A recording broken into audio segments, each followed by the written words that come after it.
Hi everybody, welcome back to my YouTube channel. My name is Tamara Bonsilv, and as for those that follow my channel for quite a while, you know that we're here to talk about honestly but openly about the arts and culture. For those ones joining us for the first time, welcome to my channel. Today, after a short break, I'm coming back to the YouTube activities. You know, it has been a crazy month, a lot of exams around my way, so lots of studying, and now that I'm a little bit more free, I'm able to get back to you guys with some material. Today we're gonna do a movie review. The film in question, it's called Maria, Netflix Maria. And not to get confused, because I believe there is another Netflix movie called Mary, which is about, I'm guessing, the Virgin Mary. No, we're not doing a review of that. We're doing a review of Maria, which is supposed to be a movie regarding the life and art of the great soprano, dramatic soprano, Maria Callas.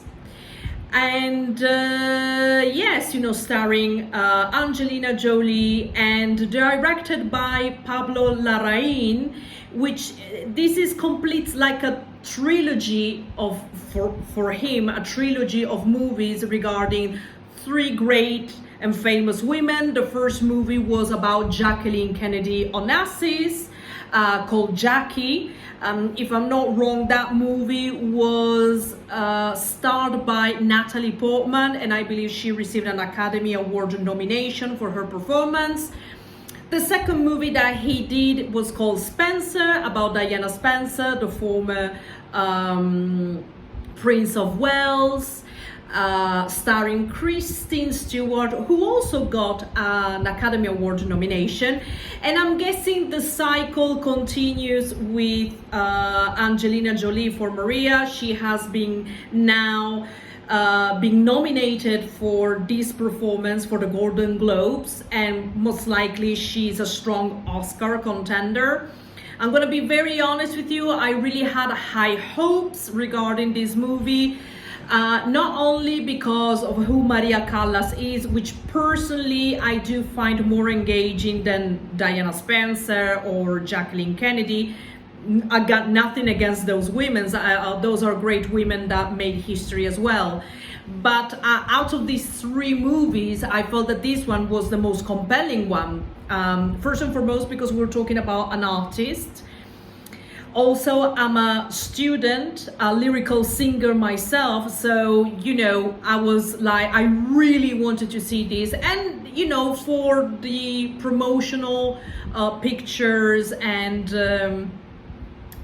you know, like little snippets of the movie, it seemed promising. So I was really, as soon as I was able to have the opportunity to watch this movie, I was like, yes, you know, let's go for it. And I'm gonna be very honest with you guys, the movie is really disappointing. But let's review why. You know, for those one who know me, hey, you know, this is a table around here, and as usual, my notes, lots to discuss. I'm gonna try to be as short as possible today, but you know, okay, why I didn't like the movie. It's not because it's badly acted. I think Angelina Jolie did a decent job. It's not easy to portray Maria Callas, okay? Let's get that started. It's not easy to portray any famous person. But Maria Callas in particular, who was very famous for her talent, for her singing. You know, there is no way on earth that you can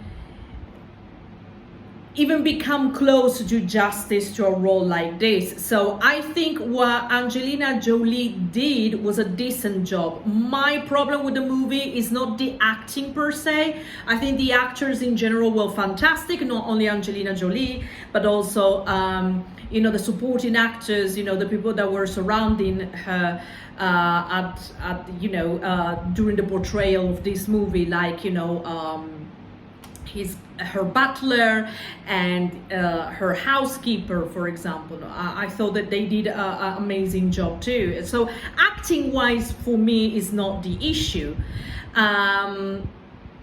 Could Angelina Jolie be a serious contender for an Oscar? I'm not quite sure she'll be winning for this one, but I think her job was decent.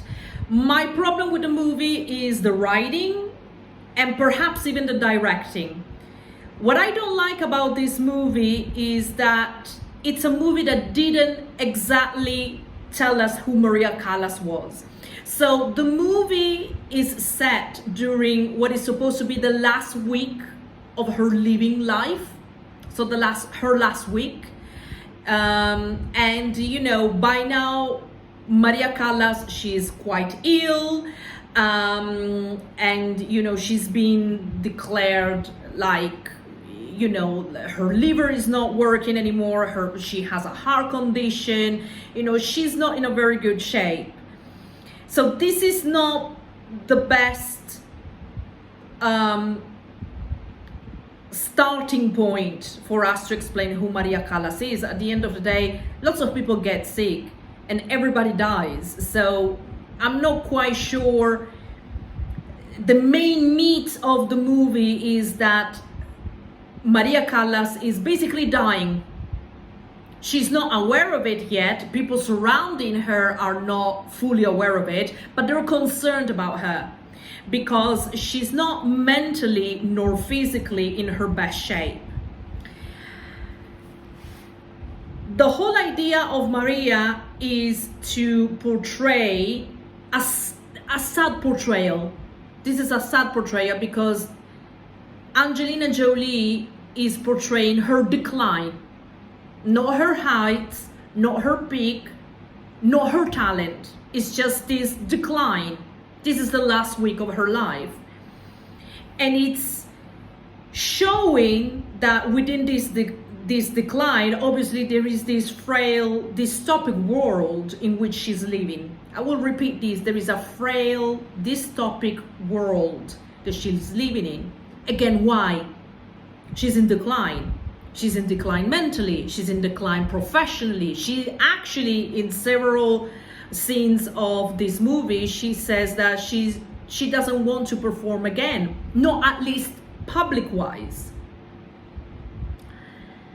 There is a poignant conversation with her doctor when the doctor comes to her after taking some blood tests.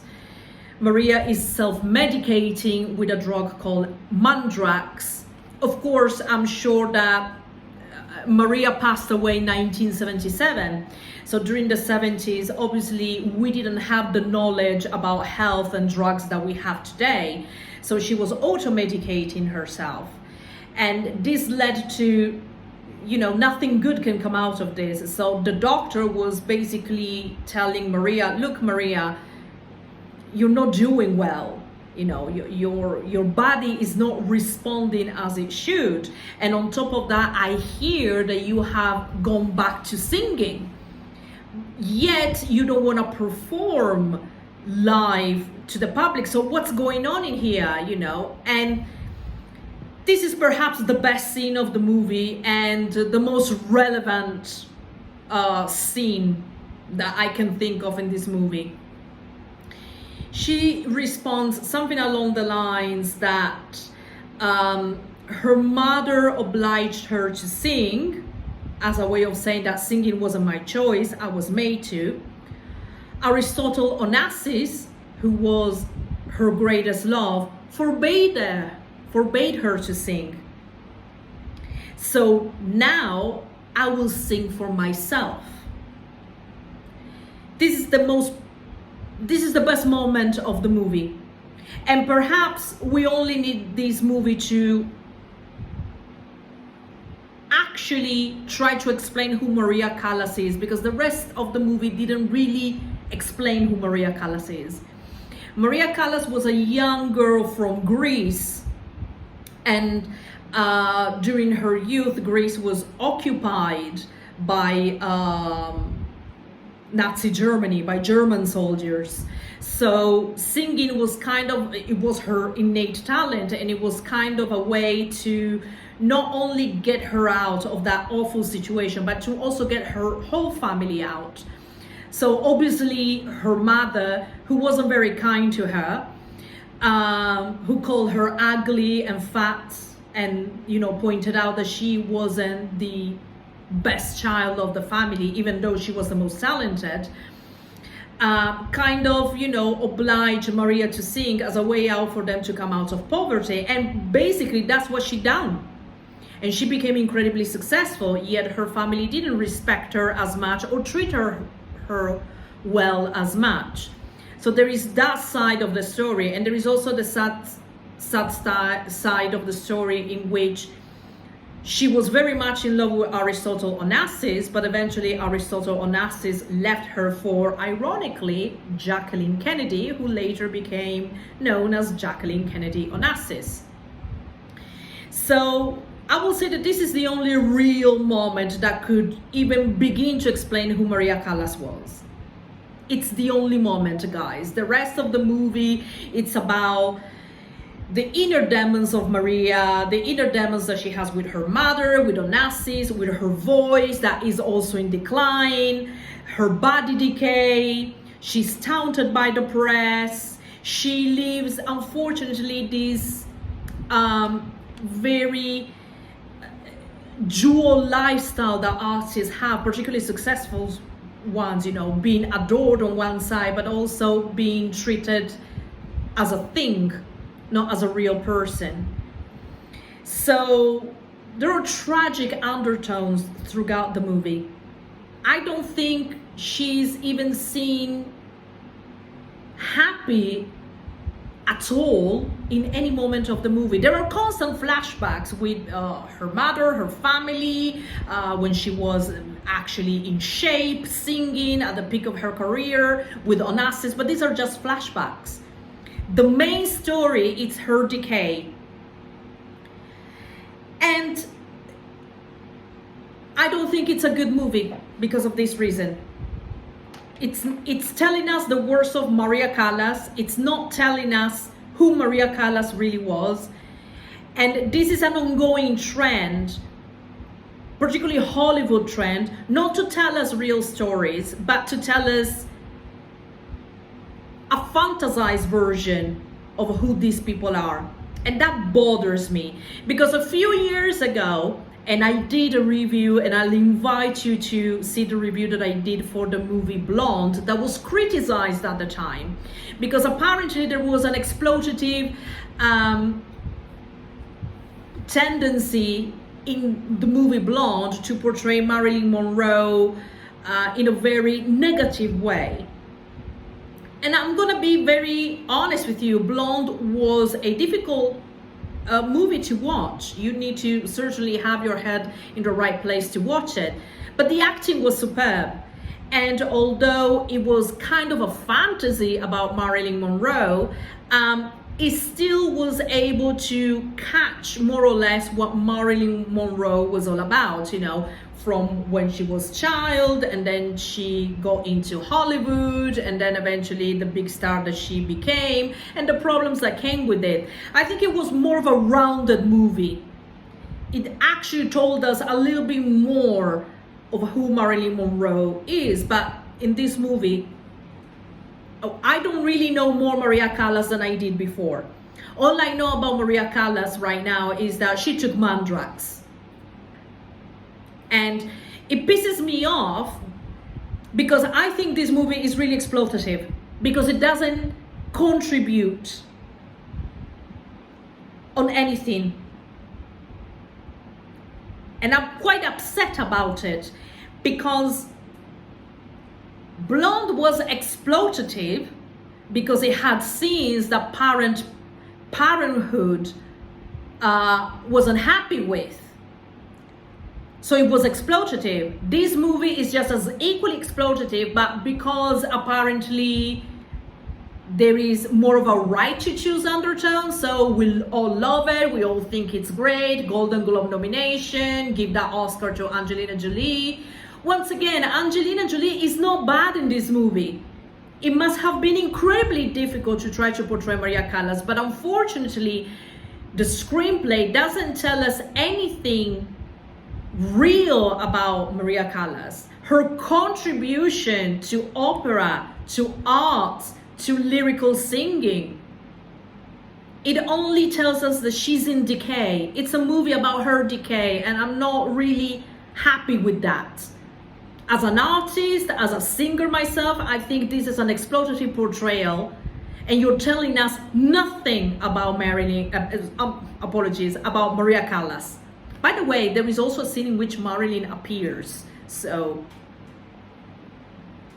I don't understand, why hasn't this movie been called exploitative? I think it's worse than Blonde, way worse than Blonde. And this leads me to another question. Why don't we do justice by these artists? We are, better yet, no, we are. Hollywood is somehow enchanted with telling us the dark side of the story. Oh, look, Marilyn and Maria, they took drugs. Look, they have their demons. Look, they have dualities. Marilyn is incredibly charismatic, yet deeply troubled. It's important that we talk about how troubled she is. Maria, she was deeply talented, but it's far much more important to talk about, you know, her failures.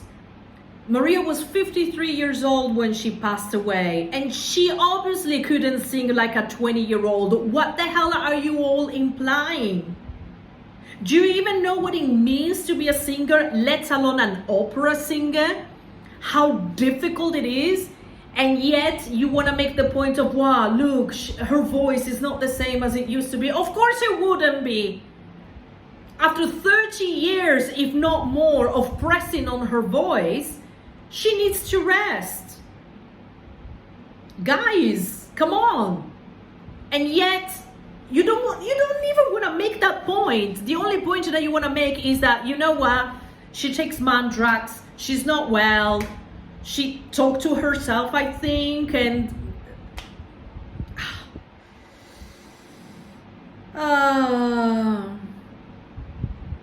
I saw an interview of Angelina Jolie, and she talks about exactly how much cruelty and how much Maria was unsupported during this last period of her life. And I'm like, yes, we understand this. You made the point quite clear.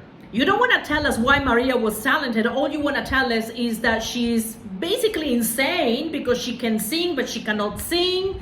She has her moods, she has her moments, she takes mandrakes, she takes as many pills as she wants, she thinks of herself as somebody who should be adored, but nothing else. It's like, you need to do better. I'm gonna pledge to everybody, please. I'm gonna pledge with, are we gonna do portrayal about people? Let's go better. We need to do better. I want you to explain me why Maria was as talented as she was. And you have failed Pablo Larrain. Also, the directing and how the movie is blended together. There are some nice cinematographic moments, don't get me wrong, but I think Blonde did better at that. You know, and it was infinitely more criticized than Maria. Music wise, it makes me realize that you don't really understand opera either. You know, I mean, you close the movie with Va Pensiero, which is, for those of us who have Italian origins, Va Pensiero is like the second hymn. But what does Va Pensiero had anything to do with Maria? You could have closed, the closing credits could have had Maria's voice. No, you chose Va Pensiero. I thought that was an odd choice, you know, musically wise. So no, guys, I wouldn't really recommend this movie. Again, the acting is great, the acting is good. I don't have a problem with acting. I have a problem with the filming, with the directing and the writing. You need to tell better stories. I'm sick and tired of hearing people complaining about that, oh look, artists are egocentrics, they are mad, they take drugs, they have these, very unhealthy lifestyle, they do unhealthy choices, they're so unhappy, miserable. You portrayed a miserable Maria that had nothing to do with her talent. So we have now a new generation of people that already don't know anything about music, don't know anything about opera, and on top of that are gonna watch that movie and think that Maria Callas is a miserable bitch. It's upsetting, guys. I'm sick and tired of the miserable artist cliche. We need to stop this. So I'm sorry, no, thumbs down for Maria. Maria Callas deserves better. And we need to honor her better. That's all I'm saying. So, okay, after this rant, thank you very much for sticking up until the end of this video. As you all know, this is the object of the channel. We talk about art and culture openly but honestly. And this is my review of Maria. I'm sorry, guys, you need to do better. All of you need to do, writers need to do better, directors need to do better. You need to tell us better story. You need to elevate us. And this is not it. So, thank you very much. If you like the video, please, you know what to do. Like it, share it and subscribe. And please, if you can, support me on my Patreon, because any support is welcome, and it also gives you access to very interesting perks. So if you can, please do. Thank you very much. We'll see you next time.